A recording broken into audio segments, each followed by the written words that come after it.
Hola a todas y todos. Buenos días, buenas tardes o buenas noches, dependiendo del momento en que se enlacen con nuestro programa de Miscelánea Histórica. Los saludan Rafael Aguirre Temamatla, productor y director de cámaras, Alberto Flores, director de audio, y Jaime García como productor. En esta ocasión, en Miscelánea Histórica, hemos invitado a Josué Emir Obelis Martínez. Hola Emil, ¿cómo estás? ¿Cómo te encuentras el día de hoy? Muy bien, emocionado por esta charla. Siempre iniciamos con un poco de el historial de cómo se acercaron a la Facultad de Humanidades. Bien, bueno, quiero mencionar que mi primera formación es de profesor de telesecundaria. Cursé la licenciatura en la licenciatura en especialidad de telesecundaria en la Normal Superior Benito Juárez. Yo desde niño tenía el interés por la historia. Recuerdo que me gustaba leer, yo creo que de una forma precoz en el sentido, porque recuerdo muy bien que en tercer o cuarto año de primaria mis padres me dotaron de una enciclopedia y me llamó mucho la atención los temas históricos. Entonces tuve una buena maestra en sexto, pero obviamente una historia nacionalista, donde nos hablan de héroes, de villanos y la narrativa, ¿no? De las grandes narrativas de los procesos históricos. Si bien ese interés continuó en la secundaria, con una maestra también de historia, pero dejó un poco más allá, dejó de lado la narrativa y como que sus clases eran amenas en el sentido porque ya no se trataba de explicar como procesos. De este modo, provengo de una familia de maestros y pues siempre te orientan, ¿no? De una forma, los padres siempre van a querer lo mejor para los hijos y me incitaron a que estudiara para profesor. Terminé la normal superior satisfactoriamente y posteriormente yo dije yo quiero también estudiar historia y me incorporé a la Facultad de Humanidades en ese entonces, en el 2010. Entonces sus padres tienen formación de profesores. Mi mamá y sus hermanos y son los que somos de la familia de profesores normalistas. Una tradición. Sí, una tradición. Sí. Qué bueno. Y me quedó una duda. ¿Tú estudiaste como profesor normalista? Sí. ¿Y la telesecundaria es una especialidad? Es una especialidad, especialidades que hay en la normal superior, que es donde estudiamos para dar clases en secundaria, nivel secundaria, para matemáticas, español, historia, etcétera, etcétera, pero hay una licenciatura especial para las telesecundarias. El sistema de telesecundarias consta generalmente se ubican en zonas rurales, la telesecundaria para dotar educación, ¿no? En ese sentido, y el maestro da todas las asignaturas. Se apoya mucho del libro de texto. En ese sentido es una guía y bueno, el nombre de telesecundaria es de los años 60, donde efectivamente a través de vía satélite se mandaba una señal a televisores y daba como una especie de monitor y el profesor era como un guía. Cuando yo estudio la normal, pues el sistema de telesecundaria ya eran, por así decirlo, programas un tanto arcaicos, ya desfasados, y se estaba ya implementando lo que era el proyecto de enciclomedia, que en tiempos de Vicente Fox era dotar a las escuelas de computadoras, de cañón y de aditamentos tecnológicos para la buena enseñanza. ¿Llegó a funcionar? Sinceramente no llegó a funcionar. Recuerdo que los maestros de generaciones más grandes, por así decirlo, le tenían miedo, no estaban preparados para la computadora y solamente pues los más jóvenes en ese entonces pues eran los que sí nos metíamos a la computadora, poníamos algún video, alguna cápsula, alguna imagen que ayudara en la didáctica, ¿no? Prácticamente de la enseñanza de cualquier materia en telesecundaria. ¿Y tú ahí fue cuando te integraste a la telesecundaria? Sí, de manera primero como practicante y después dando clases en escuelas particulares. Pero eso fue después de que terminé yo la licenciatura en historia, porque no podía estudiar ni trabajar. Okay. Y ya después que terminaste, ya entonces ya había un cambio generacional y también de visión. Cuando terminé la licenciatura en historia, sí, por supuesto.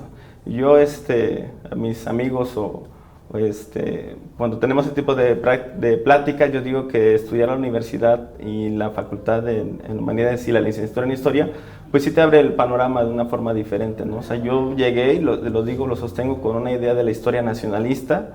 Inclusive me consideraba muy nacionalista y yo les digo ya de broma que pues el PRI trabajó muy bien en mí, ¿no? En ese sentido, el sistema, pues que es de vida cotidiana, ¿no? Los actos cívicos, la escuela, honores a la bandera, etcétera, etcétera. Pues yo sí me considero en un momento antes de entrar a la Facultad de Humanidades muy nacionalista. Entro a la facultad y pues se me abre un mundo, ¿no? Para mí es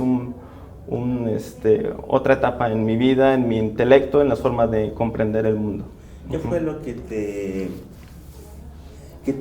te transformó más? ¿Alguna actividad en particular? ¿Qué fue lo que te transformó más ya dentro de la universidad? Yo considero que la forma en cómo los profesores, incluido usted, pues nos enseñaban los procesos históricos. Yo creo que el principal cambio fue entender que los procesos históricos no determinan un personaje, ¿no?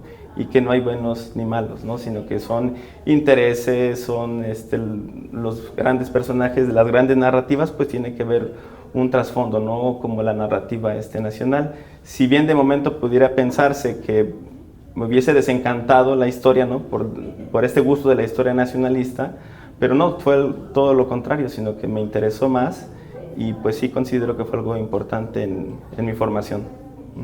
¿Y la titulación? La titulación, no pude titularme por tesis. A propósito del sismo del 19 de septiembre, yo con un compañero que es Emanuel Toralba, nos habíamos puesto de acuerdo en el 2017 venir a la universidad justo el 18-19 de septiembre, más o menos, el 20, perdón. Íbamos a ver a la universidad para pues, empezar los trámites de la titulación, obviamente para ver con qué doctores nos podían dirigir ciertos temas o inquietudes para el desarrollo de la tesis. En ese momento yo tenía un negocio en Jojutla y bueno, desafortunadamente se vino el temblor y pues en ese momento fui de los afectados y pues para cursar, bueno, para desarrollar una tesis en ese momento pues ya me valía por mis propios medios, ya no dependía del recurso de casa, ¿no? Entonces pues no pude titularme. Se abrió un diplomado en el 2019, si mal no recuerdo, y ahí fue donde Fuentes para la Historia, donde me pude titular. ¿Y qué te pareció esa experiencia del diplomado? Fue muy enriquecedor en el sentido, recuerdo que pues, nos dieron fuentes para la historia económica, fuentes para la historia oral, fuentes para la historia en cuestión que tiene que ver con la fotografía, y eso me ayudó porque en ese momento estaba yo dando clases en una escuela particular en prepa y si bien era para pues, nivel superior, pues yo lo traté de aplicar en la didáctica con los chicos. Recuerdo que empecé a crear proyectos en historia de Morelos que se da en la currícula de nivel preparatoria, donde tenía que entrevistar a alguien, a su abuelito, a su abuelita o alguien de mayor, ¿no? En ese sentido para que pues tuvieran esa experiencia y analizáramos esas experiencias de vida, ¿no? Obviamente a nivel preparatoria, chicos de 16 a 18 años. Otro proyecto también que se me hizo muy interesante fue que los chicos buscaran en los archivos familiares o la abuelita la foto más antigua que ellos tuvieran. O sea, prácticamente los incentivé que entre más antigua pues tiene un poco más de mayor peso histórico, ¿no? Y entonces encontramos historias de vidas interesantes, por ejemplo, los del Ingenio, porque la escuela donde laboraba es en Zacatepec. Y entonces fotos de una huelga de Ingenio o de la primera mujer la primera mujer que fue locutora en una estación de radio aquí en Morelos y etcétera. Bueno, es lo que recuerdo y yo creo que a los chicos les interesó y más que nada lo que pretendía que se les generara pues el sentido de la historia, ¿no? Comprender o conocer que no nada más es las grandes narrativas, sino que también cualquier familia o cualquier ser humano tiene historia. En esa práctica, ¿cómo sentiste tú que al dar tus clases aportabas algo nuevo a la práctica docente que en algún momento habías tenido? Pues considero que por mis dos formaciones, tanto por ser profesor y tener el conocimiento en historia, como que pude conectar en los chicos eso que yo estaba aprendiendo en el diplomado, y creo que fue efectivo en el sentido porque si bien los planes y programas son guías o orientaciones de cómo poder dar algún tema, pero yo creo que esta doble formación me ha ayudado a comunicar bien el conocimiento, el pensamiento histórico. Pues sí, te has tenido una experiencia muy importante en tu formación. Les recordamos que Miscelánea Histórica es un proyecto que tiene la intención de difundir los temas de historia, desde la historia natural hasta la historia cultural. El proyecto se dedica a rescatar y difundir las investigaciones de las tesis de los egresados de la licenciatura en Historia de la extinta Facultad de Humanidades, hoy Instituto de Investigación en Humanidades y Ciencias Sociales de la Universidad Autónoma del Estado de Morelos. Pues ahora sí entremos en la parte más interesante, diría yo, la tesis, la formación docente para la enseñanza de la historia en educación secundaria, estudio comparado de los planes y programas 1999 y 2018. Yo te iba a preguntar de dónde nació tu interés, pero creo que ya no lo dijiste, esto es de una formación docente. Tú hablas ahí de varios temas que muchas veces nosotros no entendemos y no comprendemos. ¿Qué es un currículo escolar y cuáles son sus antecedentes históricos? Ok, bien, la conceptualización del currículo nace en ese sentido de la investigación porque comparo dos planes y programas de estudio de dos reformas diferentes, pero lo que son los planes y programas de estudio se categorizan en este currículo. Es decir, existe una gran teoría, es un concepto polisémico, y en ese sentido el currículo escolar tiene que ver exclusivamente con las actividades, contenidos, objetivos que determinado nivel educativo o asignatura tienen para el estudiante. Entonces, en ese sentido, el currículo escolar, porque bueno, el currículo viene de curriculum, en latín, ¿no? Que es curriculum vitae, que es carrera de vida. Si bien los antecedentes históricos podemos rastrear en el sentido que desde la edad antigua se practicaba ciertas actividades escolares, pero no se conceptualizaba cierto tipo de enseñanza como currículo, ¿no? Podemos ver como la antigua Grecia, que se segmentaba a los escolares por edades y dependiendo de la edad se les asignaba algún conocimiento, igual con los romanos igual segmentaba por edades, y también obviamente a la clase alta o a los acomodados en ese entonces tenían otro tipo de formación. Dentro de la Edad Media podemos encontrar igual que no se conceptualiza, pero existe un grupo de asignaturas o materias que se daban, que el quadrivium o el trivium, ¿no? Que es lo que comúnmente conocemos. Ya la aparición del concepto aplicado como currículo escolar lo podemos rastrear en la Universidad de Glasgow, en Escocia, donde por la influencia del calvinismo, en el sentido de la ruptura, el cisma de la iglesia, empezó a cundir tanto en la religión y por supuesto en universidades.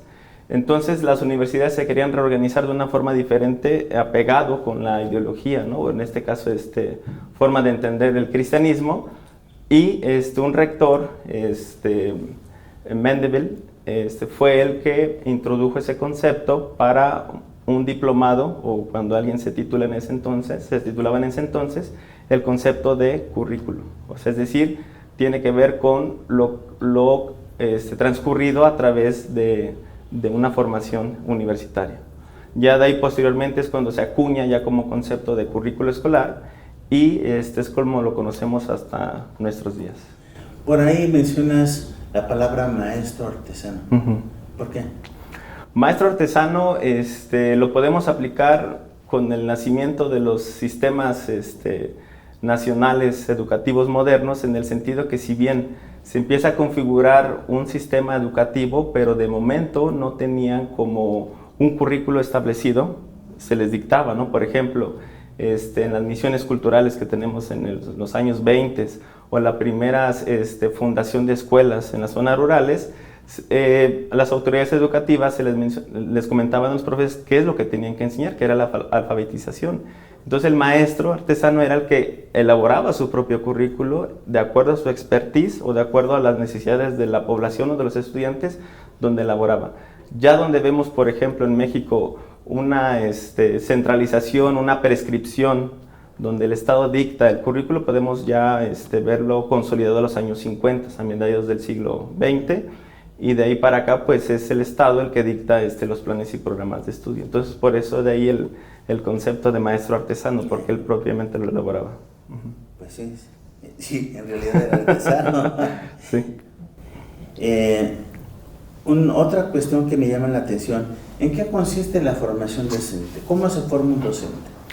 Ok, bueno, voy a hablar desde la perspectiva de los normales, que hay que recordar que, bueno, con el nacimiento del Estado-nación, estados modernos, ¿no?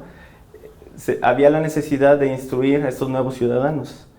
Y en esa necesidad se empezó a preguntarse o a ver las formas escolares de cómo sistematizar o crear un sentido de pertenencia. Es ahí donde surge la escuela normal en general. Y aquí en México lo podemos ver que existe una proliferación, por así decirlo, en el Porfiriato, finales del siglo XIX. Y ahí la formación prácticamente era formar, es un proceso en el cual se dota a una persona para que sea hábil en el sentido de transmitir cierto conocimiento, ya sea que sea prescrito o de acuerdo a su expertise. En ese sentido hablamos como de un proceso de formación, de dotar habilidades actualmente psicológicas, técnicas, pedagógicas, donde pues dependiendo cada nivel educativo en el cual va a enseñar, se le dotan esas habilidades. ¿Cuáles han sido los tipos de formación docente en México? Ok, bueno, en los tipos de formación es la formación inicial, que se lleva en las escuelas normales, y la formación continua. Ya cuando terminaste, ya te egresaste y estás frente a grupo, la formación continua tiene que ver con los cursos, diplomados, etcétera, etcétera, porque un docente pues no debe de estancarse, ¿no? Entonces debe de seguir preparándose, ¿no? Para los nuevos cambios que hay. Aquí hablas del Centro de Actualización del Magisterio y de la Universidad Pedagógica Nacional. ¿Cuál es su función? Bueno, en un momento los CAM están por todo el país y nacen de la idea de capacitar y dotar, en ese sentido, de la formación continua a los diferentes profesores que están en servicio, porque hay que recordar que si bien el sistema educativo en el sentido de los profesores, en un principio carecían de un título. Estoy hablando de los años 20 a los años 40, donde la gran convocatoria del nuevo Estado postrevolucionario, a través de Vasconcelos y la fundación de la SEP, empiezan a convocar a personas que supieran por lo menos leer y escribir o que tuvieran el cuarto año de primaria, y ellos eran los profesores que se les conoce improvisados. Entonces en los años 50 existe la preocupación porque hay alrededor de 18,000 profesores improvisados, se les conoce así, o se les llamaba así. Entonces se crea un instituto para la formación o capacitación de profesores, el IFESEM, en 1944. Consistía básicamente en dotarlos de títulos a través de cursos, ¿sí? Para que pues no fueran improvisados. Hasta los años 70, por diferentes cambios políticos, económicos, sociales, desaparece el instituto y se empieza a crear una red que son los CAM, Centro de Actualización del Magisterio, por todo el país, en el sentido para algunos profesores que todavía no tuvieran algún título, pues pudieran ahí titularse, y actualmente fungen como, por ejemplo, viene una reforma de X gobierno y a través de los CAM implementan ciertas actividades para que estén acordes supuestamente la formación de los profesores con los nuevos enfoques didácticos. Y ahí me nace la siguiente pregunta, actualizada. ¿Cómo ves esos cambios que se acaban de hacer? Bueno, considero que ha habido una especie de reformitis desde los 2000, inicio del siglo XXI a la fecha, Y si bien cada sexenio trata de impregnar un enfoque que ahora le llamamos competencias, que ahora le llamamos aprendizajes claves, que ahora ya le llamamos, no sé. Entonces, considero que nunca se ha hecho una revisión sobre los cambios, no hemos visto si son buenos o malos, porque cuando apenas empieza a funcionar una reforma, ¿no? Por ejemplo, la de Peña Nieto, si bien empezó desde el 2012 con la cuestión de los maestros, por la evaluación de los maestros, etcétera, etcétera, pero la cuestión técnico-pedagógica fue hasta el 2018. Pasa el cambio de gobierno y no se lleva a cabo esa reforma, ¿no? Estamos ahorita, entiendo que por cuestiones de la pandemia, etcétera, etcétera, también se tuvo que retardar esta reforma, pero pues ya viene al final de un sexenio, ¿no? Que si bien pudiera haber continuidad o no en el gobierno, pero siempre es ya cuando van de salida, en ese sentido, los gobiernos. No sé. ¿Y qué tanto afecta esto en la forma de la enseñanza? A los profesores, por supuesto. Okay.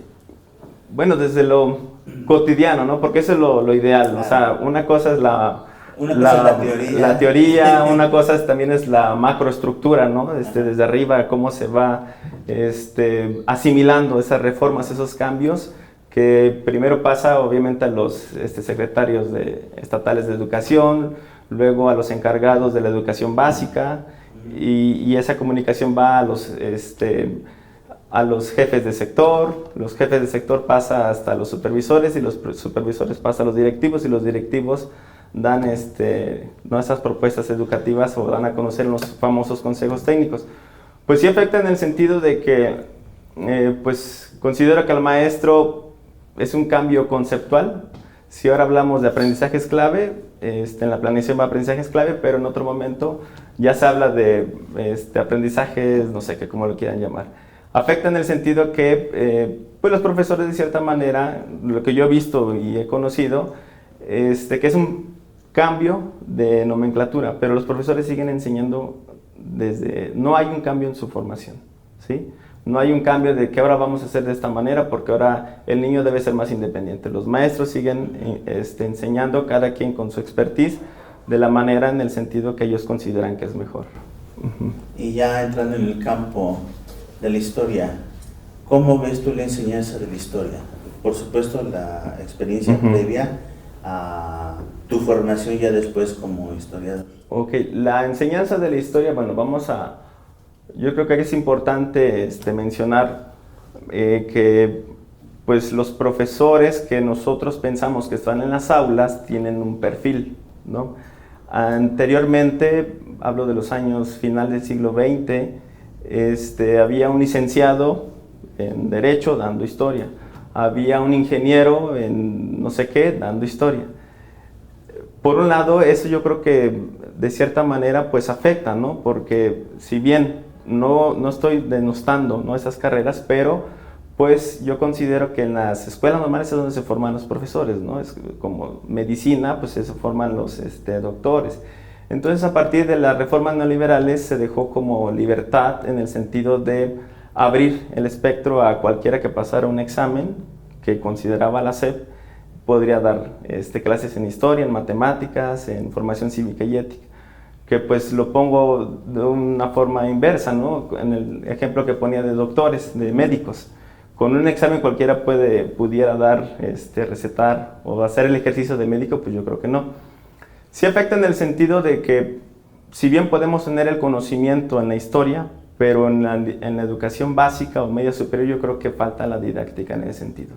Es decir, podemos tener mucho conocimiento, sabernos de pe a pa tal vez fechas, procesos, descripción, tal vez hasta tener una mejor narrativa, ¿no?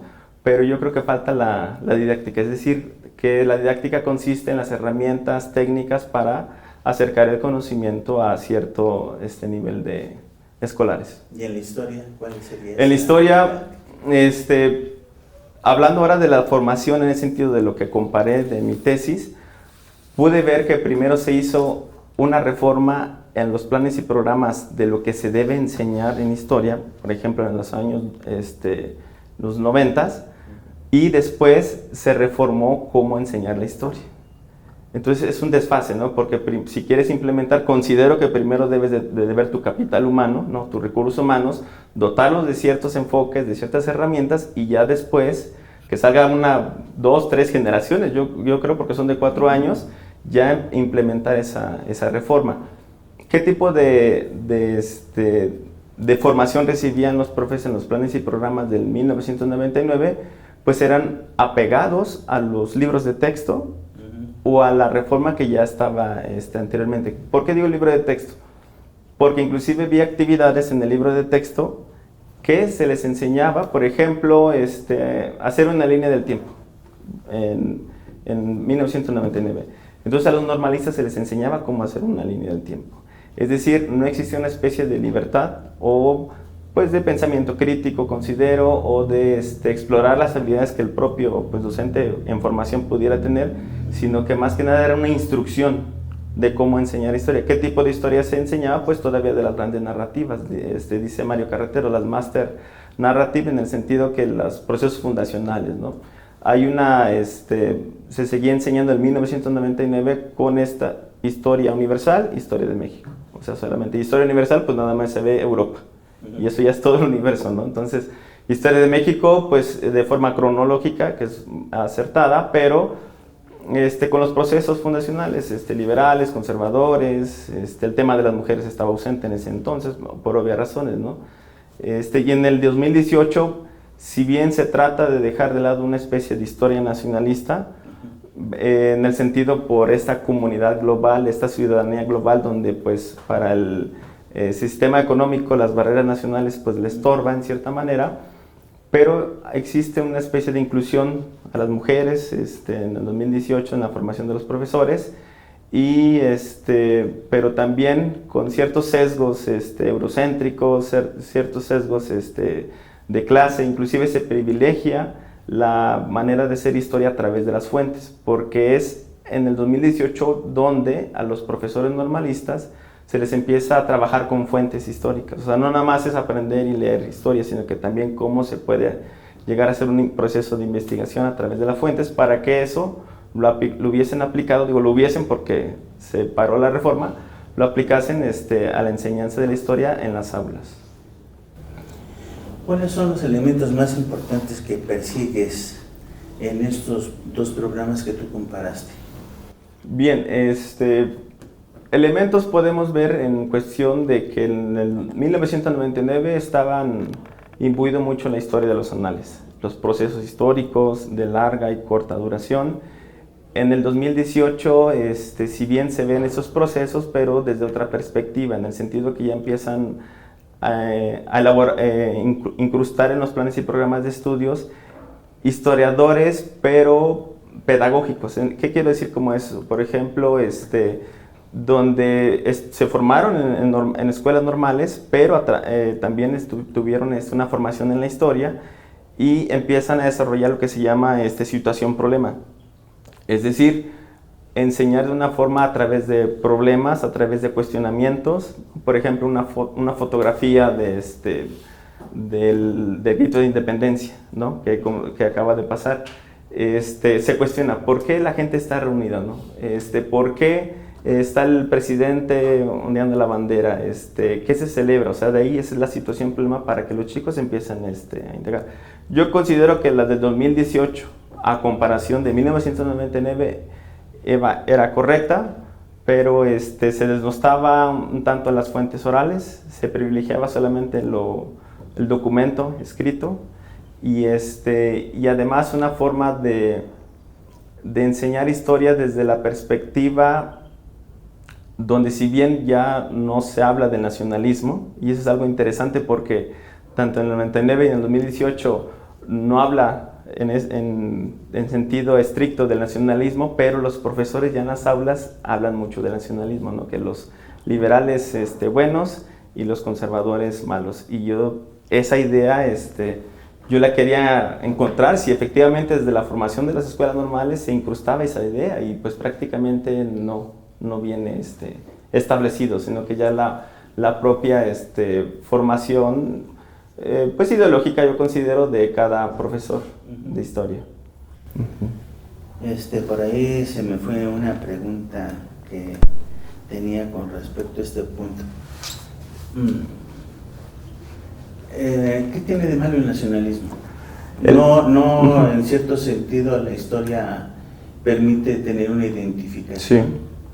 Sí, bueno, el nacionalismo que yo me refiero, que por supuesto nos da una identidad, sino que en las aulas comúnmente se ve al otro como el malo, ¿no? Como que pobrecitos de nosotros, nos invadieron, hemos vivido de muchas desgracias. O sea, esa acepción del nacionalismo yo creo que no es el correcto, ¿no? Que si bien el nacionalismo nos ayuda en el sentido para tener un sentido de identidad o pues conocer la diversidad, las diferencias, ¿no? Que ahorita, bueno, con la nueva cultura pues se quiere estandarizar y borrar esos nacionalismos, sino que más que nada como ese nacionalismo, como ese ismo, ¿no? Que pues es algo peyorativo en ese sentido, no sé, y en las aulas pues si se va a enseñar historia considero generalmente en educación secundaria, porque yo no concibo todavía, bueno, tal vez desde la praxis, como desde un niño desde cuarto año que se les empieza a decir liberales y conservadores, yo creo que es algo pues complicado de que ellos comprendan, ¿no? O sea, si bien sí se puede hablar de pues dónde venimos, qué hubo aquí antes, etcétera, etcétera, pero ya como conceptualizar eso considero que pues un niño no lo llega a comprender. Es interesante eso porque eso tendría que ver con la didáctica. Sí. ¿No? Exacto. Y sí, ¿qué herramientas vas a utilizar para darle a entender todos esos conceptos?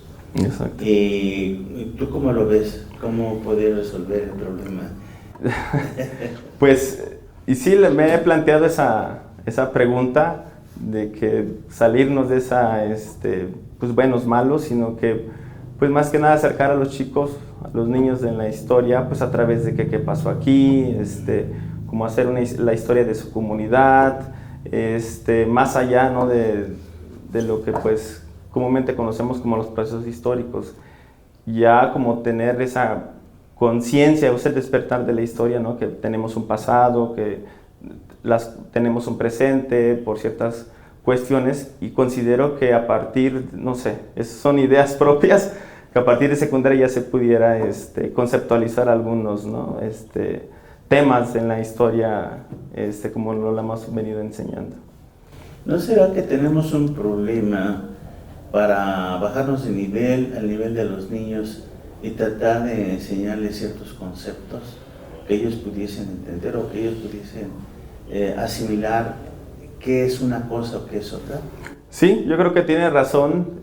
Desgraciadamente, desde la formación de profesores, inclusive en cuarto año, a veces varía en cuarto o quinto año de primaria, es cuando se enseña la independencia, el proceso de la independencia. Y bueno, de ahí, pues sí, yo considero que falta como didáctica o que los planes y programas o los libros de texto pues se acerquen más, ¿no?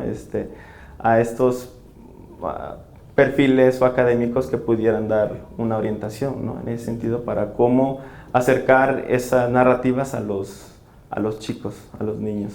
Digo esto porque en mi experiencia me doy cuenta de que muchas veces llegan los alumnos, se supone que ya está de preparatoria, ¿no? Uh-huh. Y muchos conceptos no los han asimilado correctamente. Uh-huh.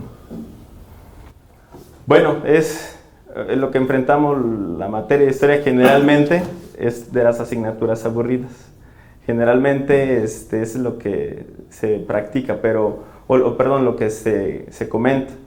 Pero yo creo que cuando empiezas a insertar de otra perspectiva, te sales un poco de los planes y programas de estudio, ¿no? Que a veces son, dependiendo de los contextos, porque esta idea de estandarizar, ¿no? Esto se debe enseñar a toda la República donde hay situaciones, ¿no? Por ejemplo, hay lugares aquí en Guerrero y Morelos que Zapata no es bien visto, ¿no? Entonces, ¿cómo sacas a Zapata, ¿no? Entonces, ¿cómo sacas esos personajes? Entonces, yo creo que pues debemos de volver al maestro artesano, ¿no? O sea, tener una formación bien en la normal, pero ya a la hora de poner en práctica esos conocimientos, pues ya hacer una especie de acuerdo al contexto, que si bien eso es lo que plantea esta nueva reforma, donde se les da unas directrices generales estandarizadas, pero ya el nuevo el profesor, de acuerdo a su contexto, de acuerdo a las necesidades del grupo, de acuerdo a la ubicación de la escuela, es donde puede adaptar planes y programas, ¿no? Sí, porque vamos aquí a Chilapa, esos lugares, ¿no? Sí. Entonces vemos, por ejemplo, a los Figueroa. Sí, sí, sí. Y vemos a Zapata. No. Y ahí Zapata pues, no lo quieren, ahí No los lo héroes son quieren. los Figueroa. Son los Figueroa. Entonces, como ese ejemplo es lo que comento, ¿no? O sea, si bien vienen los planes y programas, pero pues falta mucho esto de la parte del Sí, contexto. de la historia local, de la historia ¿no? Que más local. bien que la historia, creo que además bien hay un desconocimiento de las historias locales para hacer una interpretación propia del lugar. Inclusive ahí hablando de las acepciones o consideraciones o clasificación más bien del currículo, yo creo que se aplicaría el currículo nulo. El currículo nulo es aquellos temas que no se dan. Obviamente yo creo que un profe de historia, si sabe dónde está, yo creo que omite Zapata, por ejemplo, o lo aligera, ¿no? En ese sentido. Entonces esa es la parte del currículo nulo, lo que no se da, lo que está prescrito, pero pues no se llega a... Pero eso también sería como un error, ¿no? Dentro de la interpretación de la historia. Sí. Porque nada más les da lo que conviene Sí. a la comunidad, ¿no? Que no habría otra forma de poder dar una historia más amplia, donde, o sea... Un poco más neutral o, bueno... Diríamos más neutral, donde se pudiese ver las aportaciones de cada bando, por Sí. llamarlo así. Sí. Ahorita, por ejemplo, lo que yo analicé en el 2018, los planes y programas, sí existía, se le dotaba más de contenido disciplinar, es decir, asignaturas que tienen que ver con el conocimiento de la historia, pero también existían otras asignaturas donde el docente tenía que observar, analizar y comprender el entorno donde estaba situado. En ese sentido, pues de acuerdo a las habilidades, yo creo, pues se pudiera llegar a un punto medio, ¿no? No decir es bueno o no es malo, sino que esos son los procesos, esas son las condiciones, se desarrolló de esta forma, ¿no? Cambiar, yo creo que la narrativa, ¿no? La forma en cómo, pues, se presume, porque yo creo que sí es bueno, obviamente desde la educación primaria, enseñar buenos y malos, ¿no? Pero desde una perspectiva yo creo que se hace didáctica, ¿no? Porque pues los niños están acostumbrados a ver series, películas y se identifican con los buenos y con los malos, ¿no? Yo creo que esa didáctica sí aplica, pero hasta cierto punto. Pues yo diría que, o sea, que hablas de temas de películas, yo diría que hasta cierto punto, porque ahora los malos son buenos. Muchos quieren ser narcos, Sí, ¿no? muchos. Que eso también tiene que ver con la forma en que se da a conocer el conocimiento, ¿no? Sí, y en ese punto, cuando estaba de profesor normalista en las prácticas, porque nos mandan a practicar, que es cómo dar clase, escuchaba yo a los chicos que decían en ese entonces, que les estoy hablando 2006 al 2010, que los chicos querían ser políticos por la vida fácil. Ahora cambia el discurso, ahora quieren ser narcos o sicarios, ¿no? Entonces ese cambio sí me ha llamado la atención, donde pues la cultura es lo que está, ¿no? Está inmersa. Es muy importante porque eso tiene que ver precisamente con la identidad. Sí. ¿No? Entonces, creo que el profesor está en un dilema. ¿Cómo poder crear una identidad hacia ciertos tipos de valores nacionalistas que realmente formen a la persona de una manera, llamemos, positiva para la sociedad? Híjoles, en ese tema, pues desgraciadamente en el sistema educativo las asignaturas van dosificadas de 1 hora, 50 minutos.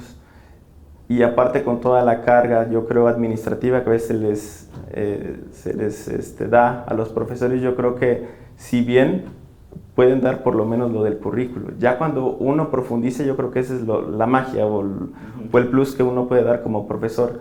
Pero para que eso llegue a conectar, o sea, lo positivo, ¿no? de ciertas cuestiones históricas, pues primero el profesor yo considero que debe comprender muy bien al grupo, debe de hacer como, tener una especie de confianza, ¿no? Y yo creo tal vez pasar del lado de que me tienen que entregar una biografía o me tienen que entregar eso, sino que a tratar de comprender ciertos procesos, ¿no? que son la vida cotidiana, ¿no? A partir de algo, de una celebración, Y yo creo que esa es la gran pues, virtud o la gran fortaleza que muchos profesores considero que sí llegan a tener. Que se salen de lo burocrático, de lo administrativo, y llega el supervisor y revisa la planeación. Oye, ¿no estás en tu plan? No, espérame tantito, es que les interesó más este tema a estos chicos, ¿no? Yo creo que el tema que se les facilite o que vean mayor interés, yo creo que de ahí puede un profesor en historia ahondar más. Por cierto, ¿en qué parte estás dando clase? ¿Perdón? ¿En qué parte estás? En Zacatepec. Zacatepec. En Zacatepec, en el Colegio Continental del Sur, esa escuela particular. Okay. Y ahí, ¿cómo percibes la enseñanza de la historia y la comprensión de la historia, por supuesto, por parte de los alumnos? Ok, bueno, yo voy a hablar de la experiencia. Pues yo terminé luego como le había comentado, la normal en el 2010. En el mismo 2010 me inscribo y me aceptan aquí en la Facultad de Humanidades. Y en el 2005 egreso, y en el 2016 empecé a dar clases ahí. Y pues yo llegué con esta idea de la historia neutral, ¿no? Todo lo que nos enseñaban desde una forma crítica, la historia crítica, la historia de las grandes narrativas, pues no, los grandes héroes son personas comunes y corrientes, tienen pasiones, tienen amores, bueno. Entonces me enfrento en una escuela particular, doy geografía, historia en primer momento en secundaria, y veo que pues sienten cierto rechazo a la historia porque la consideraban aburrida por anteriores profesores, o no es mucho leo, son fechas. Pero cuando les cambio la jugada en el sentido que la historia se enseñaba con un examen de responder preguntas de en qué fecha nació Benito Juárez o qué se celebra el día no sé qué, entonces les cambio esa rutina en el sentido de comprender los procesos. Es decir, explicarles por qué pasaba tal situación, y cuando ven que los exámenes eran como que especie de ensayos en el sentido de que, a ver, vamos a ver, de esos 3 o 4 procesos que nosotros observamos, me apoyaba de la multimedia, yo me apoyaba de algunos textos que consideraba que pues los podían entender los chicos de secundaria, más allá del libro de texto establecido. Entonces los chicos, les digo, de estos 3 o 4 temas que ustedes, que vimos, ¿no? en el parcial o en el bimestre en ese entonces, desarrollen el tema que ustedes quieran, que ustedes se sientan con la libertad. Si hay errores no hay ningún problema, pero yo quiero conocer también qué estuvieron aprendiendo o qué es lo que se apropiaron ustedes en el conocimiento. Entonces de ahí, de pasar a exámenes como estaban acostumbrados de respuestas, opción múltiple, pues pasamos a una forma libre. A dar una opinión. A dar una opinión. Inclusive en algunas partes les dejaba, desarrolla tales temas, ¿no? Como tú lo hayas entendido. ¿Y cuál es tu opinión sobre, por ejemplo, sobre la intervención francesa? ¿Cuál es tu opinión? Y empiezan. Y yo creo que desde ahí pues me empecé a crear, yo creo, una fama ahí en el colegio, en el sentido que sí era pues un tanto estricto, pero pues la forma de la enseñanza de la historia era diferente a como se les estaba dando. Exacto. No sé, yo creo que considero que pues fue la combinación de la formación, ¿no? O sea, de profesor y de licenciado en historia. Pues eso también es importante porque es una enseñanza, ¿no? Sí. Es decir, creo que a muchos profesores nos hace falta conocer más de las herramientas pedagógicas y didácticas, ¿no? Para dar la historia, y al mismo tiempo también tener un conocimiento de la historia crítica, ¿no? Sí, claro. Sí, considero pues que no es fácil ya cuando sales, yo creo, de la facultad, ¿no? Llevas toda la idea crítica, la forma de cómo nos enseñaron, y comúnmente lo que he sabido, los primeros trabajos de recién salidos de la facultad es dar clase. Entonces en esa parte yo creo que pues sí falta, no sé, cuando estaba estudiando en la Facultad de Humanidades estaba la profesora Lorena Llanes, no sé si ya no esté ahí, y ella daba, si no recuerdo, una especie de taller o algo que tenía que ver con la enseñanza de la historia. Ahí fue como la primera vez que me surgió, yo quiero combinar educación e historia. Y yo creo que de ahí con esa clase dije, sí se puede combinar, ¿no? las dos carreras y es a lo que me he estado proponiendo ahorita en el posgrado, ¿no? Combinar un tanto lo que conozco, lo que puedo indagar o pensar sobre la educación, pero en un proceso histórico. ¿Qué piensas de la historia narrativa? De la historia narrativa, pues es muy didáctica, es como, yo creo que la habilidad de los profesores, tanto en universidad como en la escuela básica, pues es un arte, ¿no? Porque es donde enganchas, donde atrapas al estudiante. Considero que si bien es muy necesaria y pertinente, pero no abusar tanto, porque tenemos diferentes tipos de chicos, es decir, algunos que son auditivos, algunos que son visuales, algunos que son un tanto hiperactivos. Es un buen elemento, pero no que sea el hegemónico para dar clases, sino que variar. Sí, claro, porque el supuesto de la historia narrativa atrapa. Sí. ¿No? A la gente le gusta leer, sí. escuchar historias. Escuchar, ¿no? Que a veces estar leyendo, ¿no? Estar comprendiendo. Y la otra también explicar los procesos, por supuesto. Sí, desde luego. ¿Qué les recomendarías a los futuros egresados de la licenciatura en Historia? Bueno, ¿qué les puedo recomendar? Pues recuerdo yo cuando salí, ¿no? Esa carga, ese pensamiento crítico, esa forma de trabajo, un tanto, pues sí lo puedo decir, exhaustiva, por comprender, por analizar, que pues no lo dejen de lado y que si su primer trabajo puede ser dar clases en una escuela, no lo tomen como pues aunque sea voy a dar clases, ¿no? Porque yo creo que desde ahí estamos formando ciudadanos, personas críticas, y pues sí les recomendaría, si su primer chamba o trabajo fuera en ese sentido, pues aprender algo, estudiar algo sobre didáctica, un curso, un diplomado, inclusive que las universidades como la UPN llegan a ofrecer, o hay bastante bibliografía, o inclusive acercarse a cursos en las escuelas normales. Pues sí, porque es necesario, ¿no? Tener esa parte formativa que te permite enseñarle a gentes de diversos niveles, ¿no? Sí, la verdad sí, a diferentes. Después de esta plática,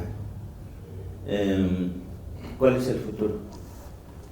Sí, o sea, tú como persona, ¿hacia dónde vas? Okay. ¿Hacia dónde vas? Pues ahorita estoy en el posgrado en el ICE, estoy en un doctorado en educación.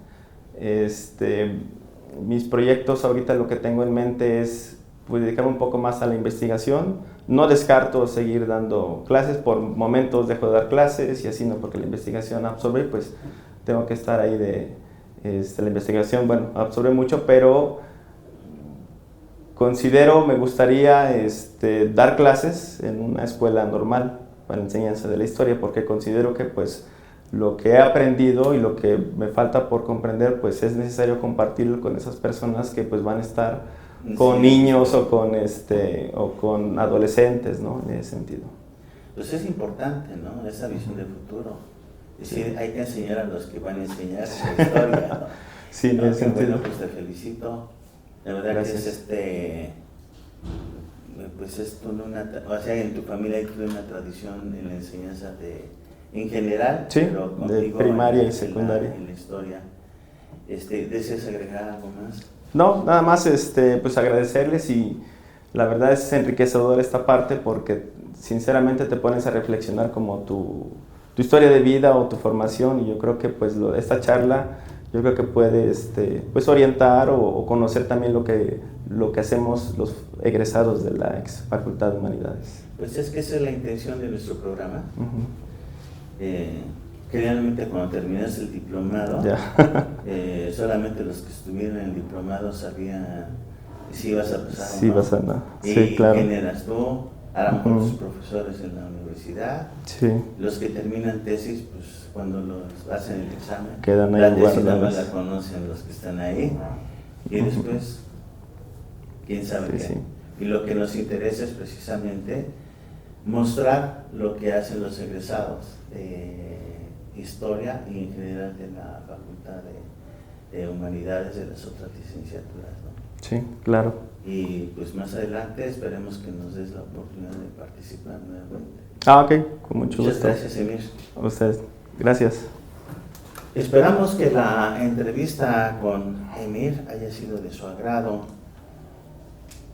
Esperamos también que nos dé la oportunidad en un futuro de tener otra entrevista cuando termine el doctorado. Y a todos nuestro auditorio, muchas gracias. Reciban un cordial saludo de nuestra parte. En las cámaras, Rafael Aguirre Temamatla, Alberto Flores en el audio y su servidor Jaime García. Que pasen un buen día.